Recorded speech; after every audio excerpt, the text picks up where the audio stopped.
سفرعلی چیلاєв حاصل این زمین رو یک روز پیش جمع‌آوری نموده باشد هم نیال‌ها همون پر از پامیدور هستند. منظره میدان کشت پامیدور نیال‌های سرحاصل آن رو به ما نشان داده از مهنتش در این زمین و پرورش این سبزوات و نگاه داشتن حاصل در شرایط گرمی فصل تابستان قصه می‌کند.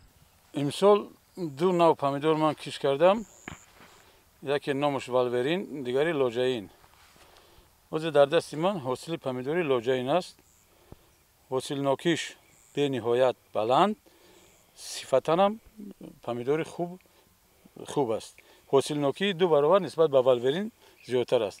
صد با شکرانه خدا در نتیجه مهنت‌های پرثمر، گرچند که باد و هوا نامساعد آمد، گرچند که به ما حشرات‌های ضرررسان بسیار ضرر بسیار رساندند. 4-5 مرتبه اول همون حشراتایی که به هوای وارد شدگیم با وسیل گرفتم میپرفتیم، بعد از بالا با زهر میزدیم. با همین طریقه ما انشالله امسال به حاصل خوب به دست میبریم انشالله. اما که سفرعلی در میدان 12.5 هکتار در زمین‌های بویر شور زمین و سالها بکار خوابیده این خواجگی دهخانی را تشکیل نموده است. زمین‌هایی که او استفاده می‌نماید میگوید که نظرناگیر بودند. با مهنت اهل اویلا این زمین‌های شور زمین و باطلاقی را انمی خیل به زمین کشت تبدیل داده است. این زمین‌ها از سال 2014 من خواجگی دهخانی میجان تشکیل کردم. در اینجا یگان کس نمیگفت که یگان چیز میروید. همه شورا، گاز، خمش، عموماً باطلاق بود. آب بود. ما ماهی میگرفتیم وقتی کودک بودیم. در نتیجه مهنت ما حاضر همین زمین‌ها رو چه شما دیدین تا به اینجا آورده رساندیم.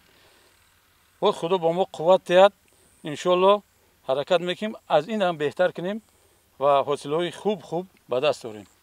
خواجگی دهخانی به نام امیدجان که رهبری آن را سفرعلی چیلاєв به عهده دارد با استفاده ثمرناک هر وجب زمین اکنون در دهات به نام عبدیعوض و ناحیه واسع همچون تجربه پیشقدم برای آموزش در ناحیه شناخته شده است. در این خواجگی اعضایان از کشت تکراری به طور وسیع استفاده کردند.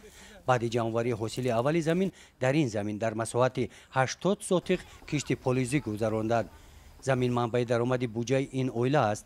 در برابر زراعتکاری با استفاده قطعه زمین نزد حولگی و از سمت باغکاری خواجگیداران درآمد خوب به دست می‌آورند.